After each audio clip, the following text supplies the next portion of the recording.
आपकी आवाज बिल्कुल नहीं आ रहा है। आपकी आवाज बिल्कुल कम, बहुत ही धीमी आ रहा है। आपका माइक जरा चेक करके देख लीजिए। Praise God, hallelujah. अभी आ रहा है, अभी आ रहा है। हाँ, अभी ठीक है, अभी ठीक है। Okay okay, thank you so much. आइए मिलकर हम लोग आज के सुबह के लिए आप सबको और एक बार हम इस एनडीसी प्रेयर आवर में स्वागत करते हैं। आइए मिलकर हम परमेश्वर की उपस्थिति में हम आराधना में जा रहे हैं। हम लोग मिलकर एक साथ हालेलुया एक मन होकर परमेश्वर की उपस्थिति में अपने आप को सौंपेंगे। हमारी और आपके जीवनों में जिस प्रकार से अभी परमेश्वर के दास ने कहा है, बहुत मुश्किलों से हमारा डिस्ट्रिक्ट गुजर रहा है, कई चुनौती हैं हमारे सामने में। बहुत सारे हमारे सेवक लोग का आपने सुना होगा कि हमारे रायबरेली के सेवक लोग कठिनाई से जा रहे हैं, दुख से जा रहे हैं। हमारा उनका दुख हमारा दुख होना चाहिए। हालेलुया, हम उनके दुखों में शामिल होने के लिए ये प्रार्थना का आवर जो है, हम दूसरों के दुखों में शामिल होकर प्रार्थना करने का ये अवसर है, परमेश्वर ने हम सबको दिया है। आइए मिलकर हम आराधना में जाएंगे। और मुश्किलें कितनी भी हो असंभव कुछ भी नहीं है। राह कितनी भी हो मुश्किल कठिन, मंजिल एक दिन आएगा हमारे और आपके जीवन में। परमेश्वर ने जो मंजिल हमारे लिए रखा है वो अवश्य एक दिन आएगा। हालेलुया मेरे प्रियो, हालेलुया। आप लोग सब अपने वीडियोस को हो सके तो खोलें और मिलकर एक साथ प्रभु की उपस्थिति में हम लोग गा के प्रभु की महिमा करेंगे। हालेलुया, हो री बाबा शांतला रबा, हालेलुया री बाबा, ओ जीसस, हालेलुया, ओ री बाबा बाबा शांतले री बाबा रबा रबा रबा रबा। ओ जीसस, ताली बजाते हुए विश्वास के साथ गाएंगे। मुश्किलें कितनी भी हो असंभव कुछ भी नहीं, राह कितनी भी हो कठिन, मंजिल एक दिन आएगा। मुश्किलें कितनी भी हो असंभव कुछ भी नहीं, राह कितनी भी हो कठिन, मंजिल एक दिन आएगा। कारवां या शेरो ईमान ना रोक सकते प्रभु का, कारवां या शेरो ईमान ना रोक सके प्रभु का।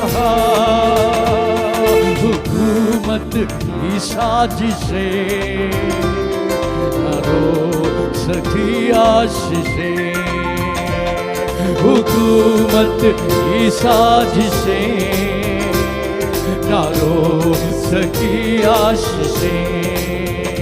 मुश्किलें कितनी भी, मिलकर एक साथ कहेंगे, असंभव कुछ भी नहीं, राह कितनी भी हो कठिन, असंभव कुछ भी नहीं।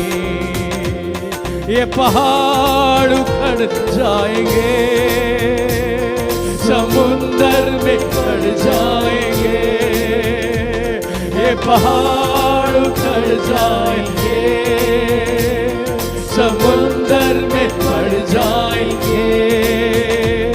विश्वास यही हो अचल, जो कहोगे होगा सफल। विश्वास यही हो अचल, जो कहोगे होगा सफल। मुश्किलें कितनी भी हो असंभव कुछ भी नहीं, राह कितनी भी हो कठिन, मंजिल एक दिन आएगा। विश्वास से जो बोलोगे आंखों से वही देखोगे, विश्वास से जो बोलोगे आंखों से वो ही देखोगे। विश्वास का हर एक वचन पूरा होगा, टलेगा नहीं। विश्वास का हर एक वचन होगा, टलेगा नहीं। मुश्किलें कितनी भी हो, असंभव कुछ भी नहीं। मिलकर कहेंगे, राह कितनी भी हो कठिन, मंजिल एक दिन आएगा। राह कितनी भी हो कठिन, मंजिल एक दिन आएगा। राह कितनी भी हो कठिन, मंजिल एक दिन आएगा। ना तो बल से ना शक्ति से, पर तेरी आत्मा के द्वारा। मिलकर कहेंगे, ना तो बल से ना शक्ति से, पर तेरे आत्मा के द्वारा। ये पहाड़ जल जाएगा, ये पहाड़ जल जाएगा। मिलकर कहेंगे, ये पहाड़ जल जाएगा तेरे आत्मा के द्वारा। ना तो बल से ना शक्ति से, बस तेरे आत्मा के द्वारा। ओ, ना तो बल से ना शक्ति से, बस तेरे आत्मा के द्वारा। ये शैतान हट जाएगा, ये शैतान हट जाएगा, ये शैतान हट जाएगा तेरी आत्मा के द्वारा। ना तो बल से, मिलकर कहे, ना शक्ति से, पर तेरे आत्मा के द्वारा। ना तो बल से, यस हालेलुया, बल से, पर तेरे आत्मा के द्वारा। ये पहाड़ टल जाएगा, ये पहाड़ टल जाए। ओ विश्वास के साथ कहिए, ये पहाड़ टल जाएगा तेरे आत्मा के द्वारा। ये पहाड़ टल जाए। O this mountain will pass away, टल जाएगा। ये पहाड़ टल जाएगा तेरे आत्मा के द्वारा। हालेलुया, ये पहाड़ टल जाएगा, परमेश्वर की आत्मा के द्वारा टल जाएगा। हमारे जीवन की परिस्थिति बदल जाएगा। परमेश्वर हमारी अवस्थाओं को बदलेगा। हमारा परमेश्वर हमारी पहाड़ों को, चट्टानों को दूर करेगा उसकी आत्मा के द्वारा। विश्वास करें आज के सुबह, परमेश्वर हमारी अवस्था को बदलने जा रहा है। परमेश्वर हमारी उत्तर प्रदेश की अवस्था को बदलने जा रहा है। हालेलुया। हमारी इस दूसरे दिन की प्रार्थना में जब हम मिलकर एक साथ प्रार्थना करते हैं, परमेश्वर कुछ महान करने जा रहा है। हालेलुया। हो री बाबा शांतला रखा दिया। परमेश्वर हमारी कार्य करने से पहले हमें स्वर्ग से निहार कर एक बात को कहना चाहता है। वो इस बात को हमें कहलाना चाहता है और याद दिलाना चाहता है कि मैं स्वर्ग का शिल्पी हूँ। स्वर्ग और आसमान को मैंने बनाया है। दुख रहित देश में मैं तुम्हें ले जाऊंगा जहाँ नाशमान शरीर नहीं होगा। मैं अपनी तेजस्मय शरीर को मैं आपको दूंगा। मेरे प्रियो, हमारा विश्वास हमारी सेवकाई का मंजिल नाशवान शरीर से तेजस्मय शरीर में बदलने की एक बड़ी आशा जो है वो हमें हर दिन कठिनाइयों को झेलने के लिए सहायता करता है। अगर हमारा आशा उस नाशवान शरीर को हटा के तेजस्मय यीशु के साथ जीने की मकसद ना रहे तो हम दर्द में, दुखों में कमजोर हो जाएंगे, हम निराश हो जाएंगे। आशा भरे नगर में, शोभा भरे देश में महिमा यीशु को चेहरे को मैं देखूंगा। मेरे प्रियो, कितने लोग आज सुबह ये कह सकते हैं कि आशा के नगर में, शोभा भरे घर में महामय यीशु के मैं चेहरे को देखूंगा। हालेलुया। मेरे प्रियो, अगर हमारा विश्वास की जो मापदंड है, जो विश्वास की जो सीमाएं हैं, वो तेजस्मय यीशु को देखने की चाहत अगर नहीं है, तो हमारे विश्वास में हम कठिनाइयों में, परेशानियों में, बीमारियों में कमजोर पड़ जाएंगे। क्योंकि यही थी प्रभु के दास लोग जब प्रभु के पीछे चलते थे, उनके सामने में कोई खुशनसीबी और आशीषें नहीं थी। उनके सामने में सिर्फ क्रूस था, उनके सामने में सिर्फ कठिनाई थी। वो सिर्फ एक ही चीज को देखते थे, वो यीशु के तेजस्मय शरीर को देखते थे, चेहरे को देखते थे। आइए प्रिय, मिलकर इस गाने को हम लोग प्रार्थना के साथ गाएंगे। प्रभु के दास हमारे सामने में वचन बांटने से पहले हम इस गाने को गा के प्रभु की उपस्थिति में आराधना करेंगे। हालेलुया।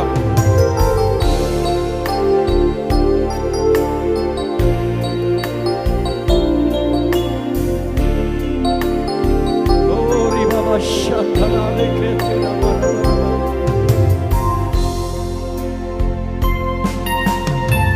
स्वर्गीय शिल्पी को रूबरू देखूंगा, दुख रहित देश में जब जाऊंगा। स्वर्गीय शिल्पी को रूबरू देखूंगा, दुख रहित देश में जब जाऊंगा। नाशमान शरीर को तेजस्मय बनाएगा, मेरे दुख सारे मिट जाएंगे। नाशवान शरीर को तेजस्मय बना दिया, मेरे दुख सारे मिट जाएंगे। अंधों को आंखें, गूंगों को बोले, चेहरे सुनेंगे, लंगड़े चलेंगे। अंधों को आंखें, गूंगों को बोली, चेहरे सुनेंगे, लंगड़े चलेंगे। नाशवान शरीर को तेजस्मय बनाएगा, मेरे दुख सारे मिट जाए। मिलकर एक साथ कहेंगे, नाशवान शरीर को तेजस्मय बनाएगा, मेरे दुख सारे मिट जाएंगे। आशा के नगर में शोभा भरे देश में महिमा यीशु के चेहरे को देखूंगा। आशा के नगर में शोभा भरे में महिमा यीशु के चेहरे को देखूंगा। शरीर को तेजस्मय बना दिया, मेरे दुख सारे मिट जाए। सब लोग मिलकर कहेंगे, नाशवान शरीर को तेजस्मय बना दिया, मेरे दुख सारे मिट जाएंगे। नाशवान शरीर को तेजस्मय बना दिया, मेरे दुख सारे मिट जाएंगे।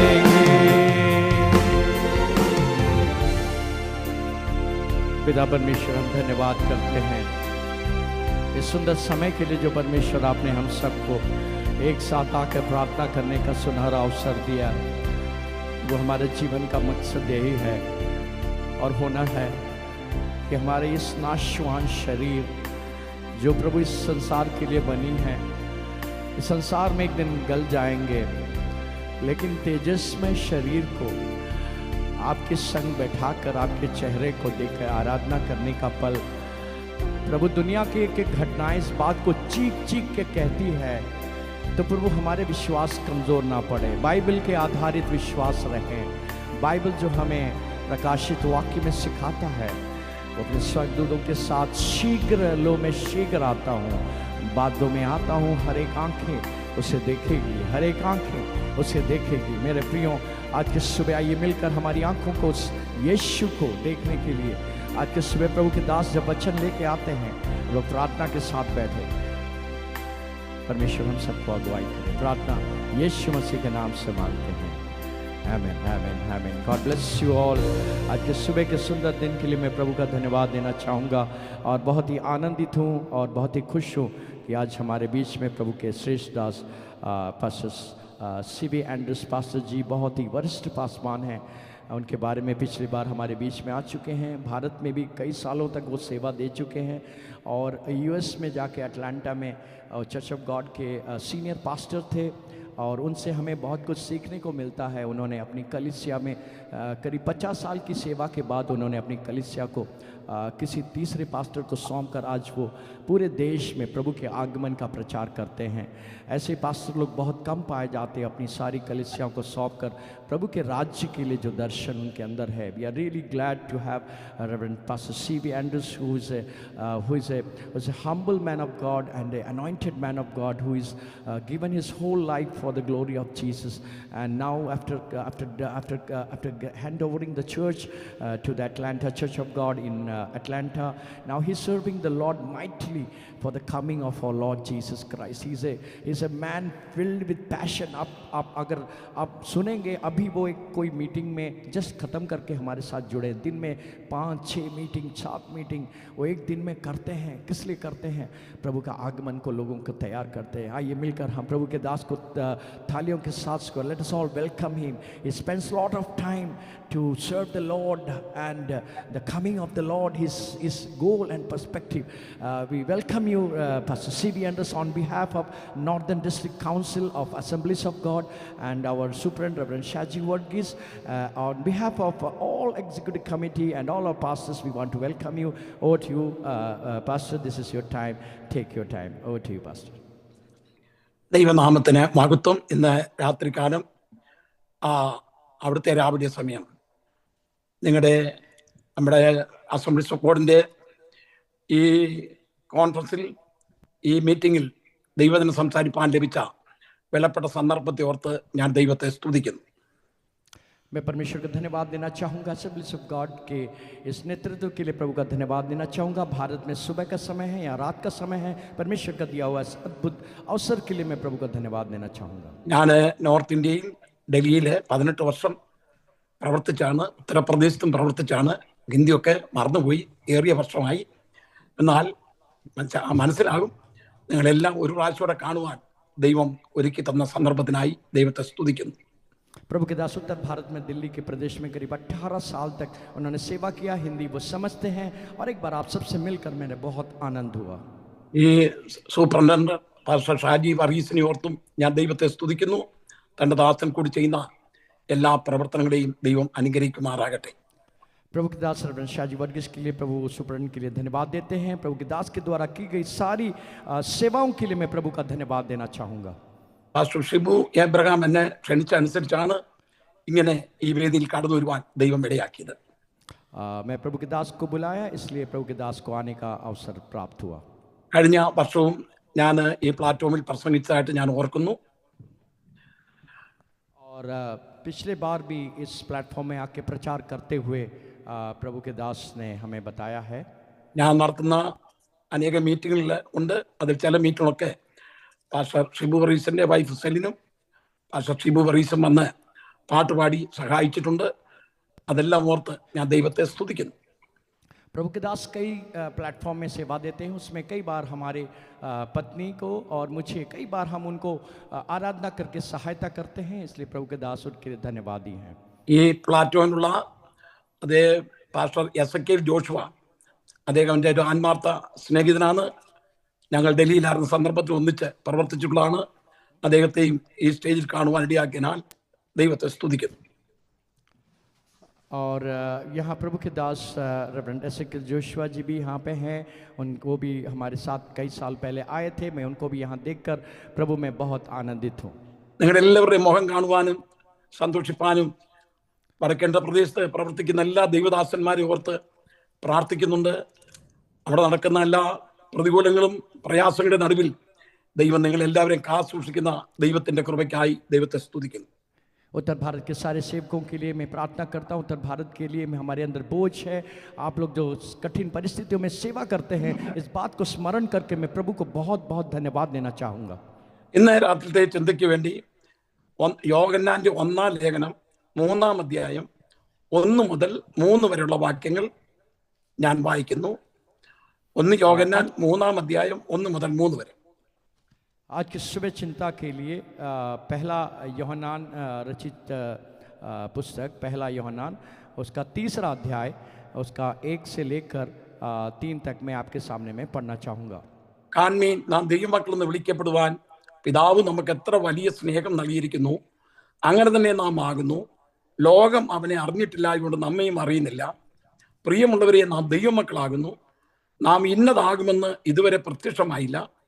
അവൻ പ്രത്യക്ഷനാകുമ്പോൾ നാം അവനെ താണിരിക്കുമ്പോൾ തന്നെ കാണുന്നതുകൊണ്ട് അവനോട് സദൃശന്മാരാകും എന്ന് നാം അറിയുന്നു. അവനിൽ ഈ പ്രത്യാശയുള്ളവനല്ല, അവൻ നിർമ്മലനായിരിക്കുന്ന പോലെ തന്നെ നിർമ്മലീകരിക്കുന്നു. देखो, पिता ने हमें कैसा महान प्रेम प्रदान किया है कि हम परमेश्वर के संतान कहलाए हैं और वही हम हैं। इस संसार में हमें नहीं जानता क्योंकि संसार ने उसे भी नहीं जाना। प्रियो, हम परमेश्वर के संतान हैं। अब तक ये प्रकट नहीं हुआ कि हम क्या होंगे, पर यह जानते हैं कि जब वो प्रकट होगा तो हम उसके सदृश होंगे, क्योंकि हम उसको ठीक वैसा ही देखेंगे जैसा वो है। प्रत्येक जो उस पर ऐसी आशा रखता है वो अपने आप को वैसा ही पवित्र करता है जैसा वो पवित्र है। എല്ലാ ചൊവ്വാഴ്ചയും 9 മണിക്ക് ബോംബെയിൽ ഒരു ബൈബിൾ ക്ലാസ് എടുത്തുകൊണ്ടിരിക്കുന്ന ഒരു വ്യക്തിയാണ് ഞാൻ. എന്നാൽ പാസ്റ്റർ ഷിബു എന്നെ ക്ഷണിച്ചറിയിച്ച ആ മീറ്റിംഗ് ക്യാൻസൽ ചെയ്തിട്ടാണ് ഇന്ന് രാത്രിയിലെ ഈ മഹാസമ്മേളനത്തിൽ കടന്നു വരുവാൻ തക്കണം ഇടയായത്. प्रभु के दास इस समय हर ट्यूसडे में मुंबई में एक प्रार्थना में वो शामिल होते हैं, लेकिन मेरे उन निमंत्रण के कारण मैंने उनको अनुरोध किया हमारे बीच में आए, तो उन्होंने उसको कैंसिल कर आप लोगों के साथ मिलकर जुड़ने के लिए प्रभु के दास अपना समय दिए। ഇന്ന് രാത്രികാലം നമ്മൾ വായിച്ച വേദവാക്യത്തിൽ നിന്നുകൊണ്ട് പ്രധാനപ്പെട്ട 4 വിഷയങ്ങൾ നിങ്ങളോട് സംസാരിക്കാനാണ് ആഗ്രഹിക്കുന്നത്. ये वचन को जो आपने सुना, इसके अंदर से 4 मुख्य बातों को आज शाम को या सुबह आपके साथ बांटना चाहूँगा। യോഹന്നാന്റെ ഈ ലേഖനം താൻ പ്രായം ചെന്നതിന് ശേഷം എഴുതിയതായ ഒരു ലേഖനമാണ്. यूहन्ना रचित सुसमाचार जो है अपने बुढ़ापे के समय में लिखी हुई एक लेटर है या पत्री है। താൻ 8 മാസത്തോളം പത്മോസ് എന്ന് പറയുന്ന ദ്വീപിലായിരുന്നു. और 8 महीना करीब पत्मोस नामक द्वीप में रहते हुए इस लेटर को या पत्री को लिखे थे। അന്ന് ക്രിസ്ത്യാനിക്ക് വലിയ മതപീഡനം സമയത്ത് തന്നെ യോഹന്നാനെ പിടിച്ച് തിളപ്പിച്ച എണ്ണയിൽ ഇടുവാൻ തക്കണിടയായി. और उस समय बहुत सारे अत्याचार हुआ करता था, बहुत सारे सतावट हुआ करता था। यूहन्ना को पकड़कर वो जो है आग में जलते हुए तेल में डालने की कोशिश की गई। താൻ തിളപ്പിച്ച എണ്ണയിൽ തന്നെ ഇട്ടപ്പോൾ താൻ ആത്മാവിൽ ആരാധിച്ചാണ് ആ എണ്ണയിലേക്ക് എന്ന് വീണത്. ആ എണ്ണ വീണ ഉടനെ ആ എണ്ണ അങ്ങ് തണുത്തു പോയെന്നാണ് ചരിത്രം പറയുന്നത്. और जो है इतिहास इस बात का गवाह है कि जब उस गर्म तेल में यूहन्ना को डाला गया तो यूहन्ना आत्मा में प्रार्थना करके उस तेल में जब डाला गया वो तेल जो है वो ठंडा हो गया और यूहन्ना बच गया। इस बात को इतिहास हमें सिखाती है। അതുകൊണ്ട് തന്നെ കൊല്ലുവാൻ തക്കവണ്ണം സാധ്യമല്ല എന്ന് മനസ്സിലായപ്പോൾ പത്മോസ് എന്ന് പറയുന്ന തുർക്കിക്കടുത്ത് അതേ മെഡിറ്ററേനിയൻ കടലിലുള്ള പത്മോസ് എന്ന ദ്വീപിൽ തന്നെ നാട് കടത്തി. और जब उनको इस बात का एहसास हो गया कि उनकी मृत्यु कोई उसे मार नहीं सकता है, तब तुर्की के प्रदेश में पत्मोस नामक एक द्वीप में यूहन्ना को वहां भेज दिया गया। 8 മാസം താൻ പത്മോസ് ദ്വീപിൽ കടന്നു. करीब 8 महीना वो पत्मोस के द्वीप में रहे। അവിടെ വെച്ചാണ് തനിക്ക് ഭാവിയിൽ സംഭവിക്കാൻ പോകുന്ന വെളിപ്പാട് പുസ്തകം ദൈവമായ കർത്താവ് യേശു ക്രിസ്തു മുഖാന്തരം തനിക്ക് വെളിപ്പെടുത്തി കൊടുത്തത്. और उस पत्मोस में द्वीप में रहते हुए प्रभु यीशु मसीह के आगमन के बातें में स्वर्ग को खोल के उसको दर्शन दिया गया और वहीं जो है प्रकाशित वाक्य की पुस्तक को वो लिखा। അടുത്ത ഒരു ചക്രവർത്തി വന്നു കഴിഞ്ഞപ്പോൾ 8 മാസം പത്മോസ് ദ്വീപിൽ കടന്ന യോഹന്നാനെ പത്മോസ് ദ്വീപിൽ നിന്ന് വീണ്ടും തിരിച്ചു കൊണ്ടുവരാൻ തക്കവണ്ണമിടയായി. और दूसरा जब राजा आया तो उस पत्मोस के द्वीप से യോഹന്നാൻ को उठाकर दूसरे एक राज्य में ले आए. എഫെസോസ് എന്ന് പറയുന്ന സഭയിൽ ഇപ്പോൾ താൻ ആരാധനയ്ക്ക് കടന്നു പോകുന്ന സന്ദർഭമാണ്. और एफेसस नामक कलीसिया में आराधना के लिए जाता हुआ एक समय को हम यहाँ देख सकते हैं. ഞാൻ ഏറിയ നാള് എഫെസോസ് സഭയുടെ പാസ്റ്ററായിരുന്നു. और कई सालों तक एफेसस नामक कलीसिया के वो पासवान थे. എന്നാൽ ഇപ്പോൾ പ്രായം ചെന്ന് വൃദ്ധനായിരിക്കാണ്, തനിക്ക് പ്രസംഗിക്കാൻ വലിയ കഴിവൊന്നുമില്ല. और यहाँ वो बुढ़ापे के अवसर में वो प्रचार करने की क्षमता को खो चुके थे. उनके पास बड़ी सामर्थ्य वगैरह वो कमजोर पड़ गई थी. വടിയും കുത്തിപ്പിടിച്ച് പ്രായം ചെന്ന് വളരെ ക്ഷീണിതാവസ്ഥയിൽ താൻ ആരാധനയ്ക്ക് കടന്നു വരുമ്പോൾ അവിടുത്തെ വിശ്വാസികൾ അല്പസമയം പ്രസംഗിക്കാൻ പറഞ്ഞാൽ അദ്ദേഹം പറയും, കുഞ്ഞുങ്ങളെ, ഞാൻ പ്രസംഗിക്കാൻ ആഗ്രഹിക്കുന്നില്ല, ഒരു കാര്യമേ പറയാനുള്ളൂ, നിങ്ങൾ തമ്മിൽ തമ്മിൽ സ്നേഹിക്കണം. जब भी बुढ़ापे के अवसर में लकड़ी को पकड़कर जब कलीसिया में आ रहे थे, कलीसिया के लोगों ने जब उनसे कहा, पास्टर साहब आप प्रचार कीजिए, तो उनका कहने का मतलब ये था, उन्होंने उनसे इस प्रकार से उत्तर दिया कि देखो मेरे प्रियो, मैं प्रचार नहीं करना चाहता हूँ, लेकिन एक बात आपसे कहना चाहता हूँ कि आप लोग सब आपस में प्रेम रखें. പിതാക്കന്മാരെ, നിങ്ങൾ സ്നേഹിക്കണം, ദൈവം സ്നേഹം തന്നെ എന്നുള്ള ആ പ്രത്യേക ദൂത് ഈ ലേഖനത്തിലാണ് നമുക്ക് കാണുവാൻ തക്കൊണ്ട് കഴിയുന്നത്. और इस पत्री के अंदर एक खास तौर का संदेश को हम इस प्रकार से देख सकते हैं. वो कहते हैं, मेरे माताओं पिताओं, आप लोग आपस में प्रेम रखो. प्रेम का एक संदेश हम इन पत्रियों में पाते हैं. സ്നേഹത്തിന്റെ അപ്പോസ്തലൻ എന്നുള്ള പേരിനാലാണ് അറിയപ്പെടുന്നത്. और इसलिए യോഹന്നാൻ जो है प्रेम का प्रेरित नामक जाना जाता है. അപ്പോസ്തലന്മാരെല്ലാവരും അതേ രക്തസാക്ഷികളായിട്ട് മരിച്ചപ്പോൾ പ്രായം ചെന്ന് സ്വാഭാവിക മരണം സ്വീകരിച്ച വ്യക്തി യോഹന്നാൻ മാത്രമാണ്. सारे जो चेले थे वो उनको सताव के द्वारा मार दिया गया, लेकिन एक ही प्रभु का चेला था जिसको मारा नहीं गया, और वो बुढ़ापे में होकर वो प्रभु में गए. वो सिर्फ एक ही चेला था, उसका नाम था യോഹന്നാൻ. ആ യോഹന്നാൻ പറയാണ്, കാൺമീൻ, നാം ദൈവമക്കളെന്ന് വിളിക്കപ്പെടുവാൻ പിതാവ് നമുക്ക് എത്ര വലിയ സ്നേഹം നൽകിയിരിക്കുന്നു. और यही യോഹന്നാൻ इस प्रकार से कहता है कि हम परमेश्वर के संतान हैं. परमेश्वर ने हमें संतान या परमेश्वर का बेटा होने का अधिकार दिया है, कहलाने का अधिकार दिया है.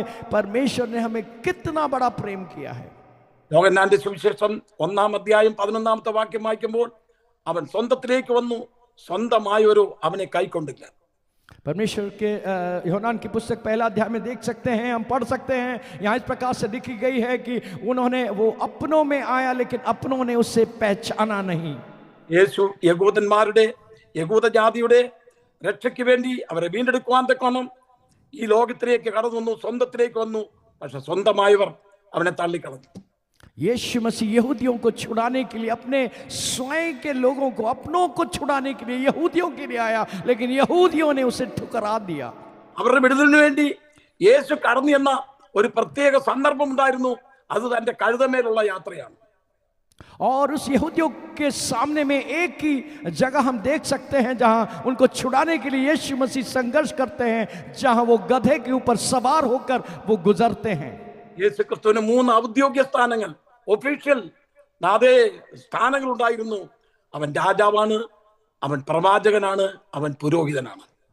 और प्रभु यीशु मसीह के जो 3 ऑफिसर्स या 3 स्थान प्रभु यीशु मसीह के जीवन से हम देख सकते हैं. वो राजा थे, वो भविष्यवक्ता थे, वो पुरोहित थे.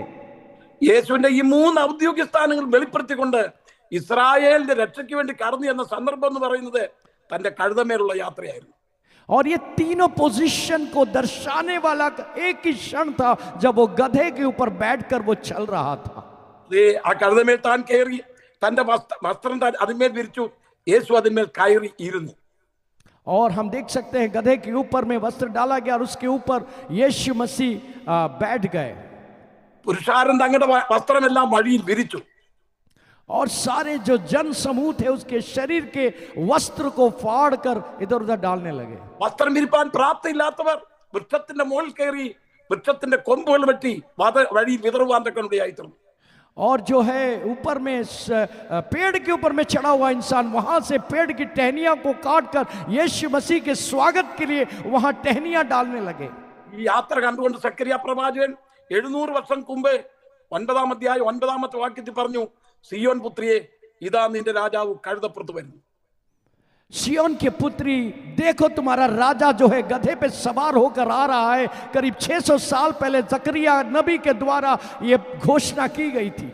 തന്റെ യാത്ര താൻ രാജാവാണെന്ന് സ്പഷ്ടമായിട്ട് വെളിപ്പെടുത്തി. और प्रभु यीशु मसीह अपने आप को सिद्ध करते हुए दिखा दिया, दर्शा दिया कि वो राजा है. താൻ ഉപയോഗിച്ച വാഹനമൃഗം രാജാക്കന്മാർ ഉപയോഗിച്ച വാഹനമൃഗമല്ല. और जो जिसके ऊपर वो सवार थे, हो सकता है वो राजा इस्तेमाल करने वाला कोई चीज ना हो, कोई घोड़ा ना हो. ഒരു കഴുതയുടെ പുറത്താണ് താൻ യാത്ര ചെയ്യുന്നത്. वो एक गधे के ऊपर सवार होकर अपनी यात्रा को पूरा कर रहे थे. രാജാക്കന്മാർ യാത്ര ചെയ്യുന്നത് ഒന്നിൽ കുതിര അല്ലെങ്കിൽ കോവർ കഴുതയുടെ പുറത്താണ്. और राजा लोग जो यात्रा करते थे या रथों के ऊपर थे या घोड़े के ऊपर बैठ के करते थे. കഴുത പ്രവാചകന്മാരുടെ വാഹനമാണ്. और जो गधा होता था वो भविष्यवक्ताओं का वाहन या सवार करने की चीज हुआ करती थी. തന്റെ ഘോഷയാത്ര താൻ രാജാവാണെന്ന് വെളിപ്പെടുത്തി. താൻ ഉപയോഗിച്ച വാഹനമൃഗം താൻ ഒരു പ്രവാചകനാണെന്ന് വെളിപ്പെടുത്തി. उसकी यात्रा में इस बात को वो कहने लगे कि मैं राजा हूं, लेकिन जिस पर वो सवार था वो एक गधा था. इस बात को वो कहना चाहता था कि वो एक भविष्यवक्ता भी है. രാജാവായി പ്രവാചകനായി യെരുശലേം ദേവാലയത്തിലേക്ക് കടന്നു ചെന്നു. वो एक राजा नबी होते हुए यरूशलेम के दरवाजे की ओर आगे बढ़ता चला गया. യെരുശലേം കള്ളന്മാരുടെ ഗുഹയായി മാറിയിരിക്കുകയാണ്, ബിസിനസ്സായി മാറിയിരിക്കുകയാണ്. യേശുക്രിസ്തു ഒരു ചമ്മട്ടി ഉണ്ടാക്കി അവരെല്ലാം അടിച്ച് പുറത്താക്കി. यरूशलेम जो था वो चोरों का गुफा बन चुका था. यीशु मसीह ने अपना छाता निकालकर अपनी उसको क्या बोलते हैं, निकालकर वो लोगों को भगाने लग गया वहां से. യേശു ഒരു ശുദ്ധീകരണം നടത്തുകയായിരുന്നു, ആലയ ശുദ്ധീകരണം നടത്തുകയായിരുന്നു. और यीशु मसीह वहां के जो कलीसिया या उस समय की मंदिर हुआ करती थी उसको शुद्धिकरण में लगे हुए थे. ആലയ ശുദ്ധീകരണം പുരോഹിതന്മാരുടെ ജോലിയാണ്. और जो मंदिर हुआ करता था उसका शुद्धिकरण करना पुरोहित का काम था. ആ നടത്തിയ ശുദ്ധീകരണ കർമ്മം താൻ ഒരു പുരോഹിതനാണെന്ന് വെളിപ്പെടുത്തി. और इस शुद्धि करने का कर्म के द्वारा यीशु अपने आप को इस बात को साबित किया कि वो एक पुरोहित के तौर पर भी संसार में आए. ആഘോഷയാത്ര താൻ രാജാവാണെന്നും താൻ ഉപയോഗിച്ച വാഹനമൃഗം താൻ ഒരു പ്രവാചകനാണെന്നും താൻ നടത്തിയ ശുദ്ധീകരണ കർമ്മം താൻ ഒരു പുരോഹിതനുമാണെന്ന് വെളിപ്പെടുത്തി. वो जिस प्रकार से घोषा यात्रा किया, इस बात को सिद्ध किया कि वो राजा है, और जिसके ऊपर वो बैठकर गधे के ऊपर सवार किया, इस बात को उन्होंने साबित किया कि वो एक भविष्यवक्ता है. और उस मंदिरों में जाके सबको भगाया, इस बात को साबित करता है कि वो एक पुरोहित का कार्य भी किया. രാജാവായി പുരോഹിതൻ, രാജാവായി പ്രവാചകനായി പുരോഹിതനായി അവരുടെ ഉദ്ധാരണത്തിന് വേണ്ടി, അവരുടെ വീണ്ടെടുപ്പിന് വേണ്ടി, അവരുടെ രക്ഷയ്ക്ക് വേണ്ടി കടന്നു എന്ന യേശുവിനെ അവർ അംഗീകരിച്ചില്ല. അവർ അവനെ തള്ളിക്കളഞ്ഞു. प्रभु यीशु मसीह जो राजा थे, प्रभु यीशु मसीह जो भविष्यवक्ता थे, प्रभु यीशु मसीह जो पुरोहित थे, इनको जनों ने ठुकरा दिया और यीशु मसीह से अपने आप को अलग कर लिए. അപ്പോൾ അടുത്ത വാക്യം, അവനെ കൈക്കൊണ്ട് അവന്റെ നാമത്തിൽ വിശ്വസിക്കുന്ന ഏവർക്കും ദൈവമക്കളാകുവാൻ അധികാരം കൊടുത്തു. ആകയാൽ നമുക്കും ദൈവമക്കളായി തീരുവാനിടയായി തീർന്നു. उसका अगला वाक्य इस प्रकार से लिखा है, जिन्होंने उनको पाया, जिन्होंने उनको ग्रहण किया, उनको परमेश्वर का संतान होने का सौभाग्य नसीब हुआ. और आप और हमको भी इस सौभाग्य नसीब हुआ कि हम परमेश्वर के संतान हो पाए. അതുകൊണ്ടാണ് യോഹന്നാൻ പറഞ്ഞത്, കാണീൻ നാം ദൈവമക്കളെന്ന് വിളിക്കപ്പെടുവാൻ പിതാവ് നമുക്ക് എത്ര വലിയ സ്നേഹം നൽകിയിരിക്കുന്നു. इसलिए यूहन्ना इस प्रकार से कहता, देखो पिता ने हमें कैसा महान प्रेम प्रदान किया कि हम परमेश्वर के संतान कहलाए. ദൈവത്തിന്റെ സ്നേഹം എന്ന് പറഞ്ഞാൽ അത് വലിയ സ്നേഹമാണ്. परमेश्वर का प्रेम का मतलब है वो बहुत बड़ा प्रेम. ഇന്ന് രാത്രികാലന്റെ ഒന്നാമത്തെ പോയിന്റ്, നമ്മളെല്ലാവരും ദൈവമക്കളാണ്. കർത്താവിന്റെ മുന്തിരിത്തോട്ടത്തിൽ വേല ചെയ്യുവാൻ ദൈവം നമ്മളെ വിളിച്ച് വേർതിരിച്ച ദൈവത്തിന്റെ കൃപയ്ക്കായി നമുക്ക് ദൈവത്തെ സ്തുതിക്കാം. पहली बात मैं आपसे कहना चाहता हूं कि हम सब परमेश्वर के संतान हैं, परमेश्वर के अनुग्रह से बुलाए गए, परमेश्वर की सेवा के लिए बुलाए गए प्रभु के लोग हैं. എന്നിട്ട് യോഹന്നാൻ പറയാണ്, പ്രിയമുള്ളവരെ, നാം ദൈവമക്കളാകുന്നു, നാം എന്താകുമെന്ന് ഇതുവരെയും പ്രത്യക്ഷമായിട്ടില്ല. प्रियो हम परमेश्वर, यूहन्ना कहता, प्रियो हम परमेश्वर के संतान हैं, अब तक ये प्रकट नहीं हुआ है कि हम क्या होंगे. നമ്മൾ എന്താകുമെന്ന് ഇതുവരെയും പ്രത്യക്ഷമായിട്ടില്ല. हम क्या होंगे ये अभी तक प्रकट नहीं हुआ है. എന്നാൽ താൻ പറയാണ്, അതെ അവൻ പ്രത്യക്ഷനാകും എന്ന് പറയുകയാണ്. लेकिन वो कहते हैं कि वो प्रकट होगा. അവൻ പ്രത്യക്ഷനാകുമ്പോൾ നാം അവനെ താണ്ടിരിക്കുമ്പോൾ തന്നെ കാണുന്നതുകൊണ്ട് അവനോട് സദൃശ്യന്മാരാകും. जब वो प्रकट होगा हम उसके सदृश होंगे, क्योंकि हम उसको ठीक वैसा ही देखेंगे जैसा वो है. ഒന്ന് യോഹന്നാൻ പറഞ്ഞു, നമ്മൾ ദൈവമക്കളാണ്, എന്നാൽ നാം എന്താകുമെന്ന് ഇതുവരെ പ്രത്യക്ഷമായിട്ടില്ല. ഒരു കാര്യം എനിക്ക് ഉറപ്പുണ്ട്, അവൻ പ്രത്യക്ഷനാകും. पहली बात यूहन्ना कहता है हम परमेश्वर के संतान हैं, लेकिन इस बात को अभी तक प्रतीक नहीं हुआ कि हम क्या होंगे, लेकिन इस बात को कहता है कि हम जरूर वो जैसा है वैसे ही उसको देखेंगे. നമ്മളെല്ലാവരും ദൈവമക്കളാണ്. നമുക്കൊരു പ്രത്യാശയുണ്ട്, നമ്മുടെ കർത്താവായ യേശു ക്രിസ്തു വീണ്ടും വരും, പ്രത്യക്ഷനാകുമെന്നുള്ള ആ വലിയൊരു പ്രത്യാശ ദൈവം നമുക്ക് തന്നിട്ടുണ്ട്. हम सब प्रभु के दास और दासियां हैं और हमारे पास एक बड़ी आशा है कि प्रभु यीशु मसीह प्रकट होगा और हम उसको जरूर देखेंगे. ലോകത്തിന്റെ സംഭവങ്ങളെല്ലാം യേശുവിന്റെ വരവിനെ വിളിച്ചറിയിക്കുന്നു. संसार की सारी बातों को इस बात को संकेत देता है कि प्रभु यीशु मसीह का आगमन बहुत ही निकट है. ലോകം മുഴുവൻ വലിയൊരു പീഡനം നടന്നുകൊണ്ടിരിക്കുകയാണ്. दुनिया में बहुत कष्ट और पीड़ाओं से गुजर रही है. എന്നാൽ അമേരിക്കയിൽ ഇപ്പോൾ ട്രംപ് പ്രസിഡന്റ് ആയതിനു ശേഷം പല രാജ്യങ്ങൾക്കും വാണിംഗ് കൊടുത്തിരിക്കുകയാണ്. പലരും അദ്ദേഹത്തിന്റെ വാക്ക് കേട്ട് പേടിച്ച് ഇപ്പോൾ അതേ പല കാര്യങ്ങൾ ഇന്ത്യയിലും ചെയ്തെടുത്തുകൊണ്ടിരിക്കുന്നു എന്നുള്ള കാര്യം ദൈവമക്കൾ അറിയാതിരിക്കരുത്. लेकिन प्रभु के लोगों की एक बात को कहना चाहता हूं, जब प्रेसिडेंट ट्रंप जो है अमेरिका के राष्ट्रपति बने, उन्होंने कठोर चेतावनी कई राज्यों को दिया है और भारत को भी शायद दिया होगा. और इसीलिए बहुत सारी गतिविधियां जो दुनिया में हम देख सकते हैं, परमेश्वर की ओर से परमेश्वर कुछ कर रहा है. ഇന്ത്യൻ പ്രധാനമന്ത്രി മോദി ഇന്ത്യയിൽ ഇന്ന് അമേരിക്കയിൽ വരുന്നതിന് മുമ്പ്, ട്രംപിനെ കാണാൻ വരുന്നതിന് മുമ്പ് തന്നെ നിങ്ങൾക്കറിയാമോ, മണിപ്പൂരിലെ മുഖ്യമന്ത്രിയെ ആ സ്ഥാനത്ത് നിന്ന് മാറ്റി മറ്റൊരാളിനെ ആക്കുവാൻ റെക്കോർഡിയായി തീർന്നു. ഞാൻ ചരിത്രത്തിലേക്ക് പോകുന്നില്ല. പല കാര്യങ്ങളും ഇന്ത്യക്ക് വാണിംഗ് കൊടുത്തിരിക്കുകയാണ്. ക്രിസ്തീയ സഭകളെ ഉപദ്രവിച്ചുകൊണ്ടിരിക്കുന്നത്, ഇന്നസെന്റ് ആൾക്കാരെ അതേ ജയിലിൽ പിടിച്ചിടുന്നത്, കള്ളക്കേസ് ചുമത്ത് അതേ ജയിലിടുന്നത്, ഇതിനെല്ലാം തക്കതായ മുന്നറിയിപ്പ് കൊടുത്തിരിക്കുകയാണ്. അതിന്റെ അനുസരിച്ച് ഇന്ത്യയിൽ വ്യത്യാസം വന്നുകൊണ്ടിരിക്കുകയാണ്. आपको हो सकता है न्यूज़ चैनलों में नहीं पाया जाता, लेकिन भारत के प्रधानमंत्री अमेरिका में पैर रखने से पहले ये चेतावनी दी गई थी कि भारत में होने वाली सताव के ऊपर में आपको कुछ करना होगा. पहले कदम रखने से पहले मणिपुर की जो मुख्यमंत्री को उनको बदलने के बाद ही भारत का प्रधानमंत्री यूएस में कदम रखा. मैं आपको कहना चाहता हूँ कुछ बड़ा चेंजेस संसार में हो रहा है और परमेश्वर उसके लिए अगुवाई कर रहा है. അനേകർ ജയിലിൽ കിടപ്പുണ്ടായിരുന്നു. 700-ലധികം ആൾക്കാരെ ഇതിനകം ജയിലിൽ നിന്ന് വെളിയിൽ ഇറക്കിയത് നിങ്ങൾ നിസ്സാരമായിട്ട് വിചാരിക്കരുത്. അതിന്റെ എല്ലാ പ്രവർത്തനം, ഈ അമേരിക്കയിൽ നിന്ന് വന്ന പ്രവർത്തനം കൊണ്ട് ഇന്നസെന്റ് ആയി കിടന്ന 700-ലധികം പേരെ ജയിലിൽ നിന്ന് കഴിഞ്ഞ ഇടകളായിട്ട് മോചിപ്പിച്ചു കഴിഞ്ഞിരിക്കുകയാണ്. आपको पता है कि करीब 700 से ज्यादा पादरियों को इन दिनों में बेल में रिहा मिल गया. इसका मुख्य कारण है भारत को कठिन चेतावनी दी गई है और अनेकों प्रभु के दासों को जेल से आज बाहर का रास्ता दिखा. പ്രതികൂലങ്ങൾ വളരെ വർദ്ധിക്കുമ്പോൾ കർത്താവ് പറഞ്ഞു, പ്രതികൂലങ്ങൾ ഉണ്ടാകും, കഷ്ടത ഉണ്ടാകും, നിങ്ങളെ അതേ അധികാരികളുടെ കയ്യിൽ ഏൽപ്പിക്കും. എന്നാൽ ഒരു കാര്യം ഓർത്തോളണം, അവൻ വാതിക്കലായിരിക്കുന്നു. യേശു വരാൻ വീണ്ടും അടുത്തിരിക്കുന്നു. അതിനുവേണ്ടി നമുക്ക് ഒരുങ്ങി പാർക്കാം. प्रभु का वचन हमें इस प्रकार से सिखाता है, दुनिया में तुम्हें कष्ट है, दुनिया में तुम्हें तकलीफ है, लेकिन इस बात को याद रखे, मेरा आगमन बहुत नजदीक है और मैं आऊंगा और आपके दुख और दर्दों को अवश्य दूर करूंगा. യോഹന്നാൻ പറയുന്നു, അവൻ പ്രത്യക്ഷനാകും. യോഹന്നാൻ कहता है कि वो आगे में प्रतीक होगा या प्रकट होगा. നമ്മളെല്ലാവരും യേശു പ്രത്യക്ഷനാകുമെന്ന് വിശ്വസിക്കുന്നു. हम सब इस बात को विश्वास करते हैं कि यीशु मसीह प्रकट होगा. എന്തുകൊണ്ടാണ് നമ്മൾ യേശു വരുമെന്ന് വിശ്വസിക്കുന്നത്? हम क्यों इस बात को विश्वास करते हैं? 4 സാക്ഷികൾ ദൈവത്തിന്റെ വചനത്തിൽ പറഞ്ഞിട്ടുണ്ട്. 4 സാക്ഷികൾ. बाइबल में हम 4 गवाहों के बारे में इसके बारे में देख सकते हैं. ഒന്നാമത്തെ സാക്ഷി പഴയ നിയമത്തിലെ പ്രവാചകന്മാരാണ്. और पहली गवाही पुराने नियम के भविष्यवक्ता हैं. യെശയ്യാ 32:1 വായിക്കുന്നു, ഒരു രാജാവ് നീതിയോടെ വാഴും.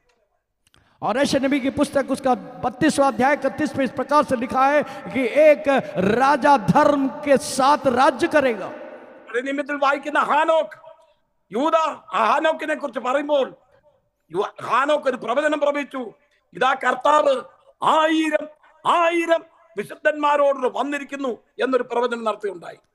और बाइबल में हम हनोक की उस भविष्यवक्ता को देख सकते हैं. यहाँ परमेश्वर इस प्रकार से उन्होंने भविष्यवाणी की, प्रभु हजारों सालों तक राज्य करने के लिए आने वाला है.